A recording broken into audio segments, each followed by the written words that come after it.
Ilagay na pa, ilagay natin. Kuha na kayo para ilagay natin.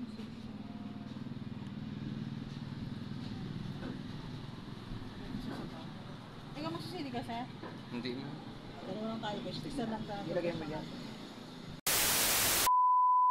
Hi! Kumusta? Natapos na naman ang buwan ng Hunyo at papasok na naman ang panibagong buwan at ito ang Hulyo. Ngunit sa paglipas ng isang buwan, alam kong araw-araw kayong may natututunan sa inyong mga sarili sa araw-araw ninyong ginagawa. At ang mga bago ninyong natututunan ay magsisilbing karanasan upang mas mahubog pa ang inyong kaalaman para sa pag-unlad.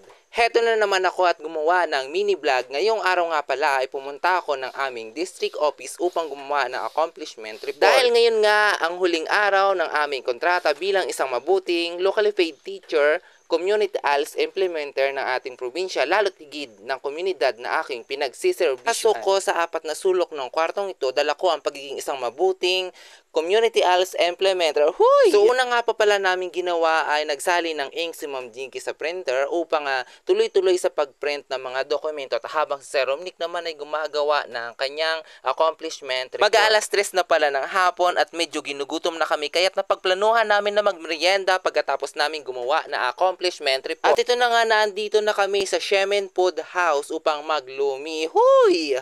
Ang Shemen Food House nga pala ay matagpuan sa bayan ng Kalintaan sa bypass at kitang-kita naman dahil sa tabi ito ng daan. Syempre, una namin ginawa ay nag-order at pagkatapos namin nag-order habang naghihintay, uminom muna kami ng tubig upang pantawid uhaw. At nilibang muna ang sarili sa nakikita naming rainbow. Natatandaan ko sa kwentong pambatot palabas sa TV, sa dulo daw ng baghari ay mayroong hiwaga. Ganon din ang paniniwala ko dati. Kaya kapag nakikita ko ang rainbow, hinahanap ko si Diwata. Huy! Hindi ganun, mali. Ay, mali pala. Kapag may lumitaw na baghari, ibig sabihin ay uulan ng kagandahan. Huy! Charot! Siyempre kapag may baghari, siyempre ay uulan. At ito na nga na-serve na ang aming order. Dito nga pala madalas kami maglumi dahil ang lumi nila ang pumatok sa aming panlasa. Sabagay, iba't iba naman ang ating panlasa at kung saan ka nagiging masaya, doon ka, kung saan ka nasasarapan. Nasasarapan! Huy! Charot! Siyempre kanya-kanya na kaming sandok at wala nang pakailaman sa isa't isa. Alam nyo naman pag gutom, diba? Huy! At may kasabihan nga, mabagal daw kumain ang siyang magliligpit. Huy! Di ganoon, magbabayad. Huy! Mali na naman. Siyempre, share kami, no? At natapos na nga ang aming paglulumi. Oras na para umuwi dahil wala na talaga kaming oras para magmarites pa. Huy! Hindi kami marites. Mali na naman. Wala na pala talagang oras para gumalap at dahil malayo pa ang aming uwi, we decided to going home na talaga. Oh, nag-English. Oh my God. Don't forget to react, watch, and share. Thank you!